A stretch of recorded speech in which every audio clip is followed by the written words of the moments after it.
Welcome Lakshmi Tamil. இன்றைக்கி பார்த்திங்கன்னா தூதுவளை இலையும் ஒரு பூவும் வச்சு நம்ம ஒரு மெடிசன் செய்ய போகிறோம். அது எதுக்குன்னு பார்த்திங்கன்னா, இந்த ஃபேட்டி லிவர் 1 கிரேட் 2 கிரேடுன்னு எழுதி போட்டிருப்பாங்க. நீங்கள் டெஸ்ட்டு பண்ணி பார்த்திங்கன்னா அந்த மாதிரி இருக்கும். அதுக்கு நீங்கள் எந்த மாத்திரையும் எதுவும் சாப்பிடணுங்கிறது கிடையாது.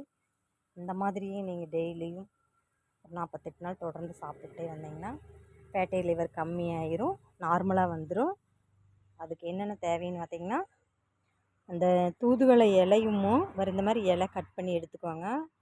அது கூட இந்த பூ பார்த்திங்களா, வயலட் கலரில் பூ இருக்கும், அதுவும் சேர்த்தி ரெண்டையும் நம்ம அரைச்சி மிக்சிலேயோ இல்லை நீங்கள் அம்மிலேயோ எதுவானாலும் சரி அதில் வச்சு அரைச்சிட்டு கருஞ்சீரகத்தூள் கொஞ்சம் நீங்கள் எடுத்து ஒரு 2 சிட்டிகை போட்டு, ஒரு டம்ளர்னால் 2 சிட்டிகை கருஞ்சீரக பொடியும், இது ஒரு டம்ளரில் நீங்கள் அரைச்சி எடுத்துட்டிங்கன்னா அதை வடிகட்டி ரெண்டையும் சேர்த்து காலையில் வெறும் வயிற்றில் நீங்கள் டெய்லியும் பருகிட்டே வந்தீங்கன்னா நார்மலாகிடும். ஃபேட்டி லிவர் கம்மியாகிட்டே வந்துடும்.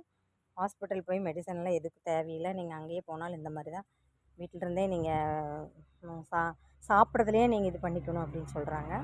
அதனால் நீங்கள் இந்த மாதிரி நாட்டில் இது மாதிரி கிடச்சிதுன்னா யூஸ் பண்ணிக்காங்க. இன்னும் நிறைய டிப்ஸ் இருக்கும், ஃபாலோ பண்ணுங்கள். தேங்க்யூ.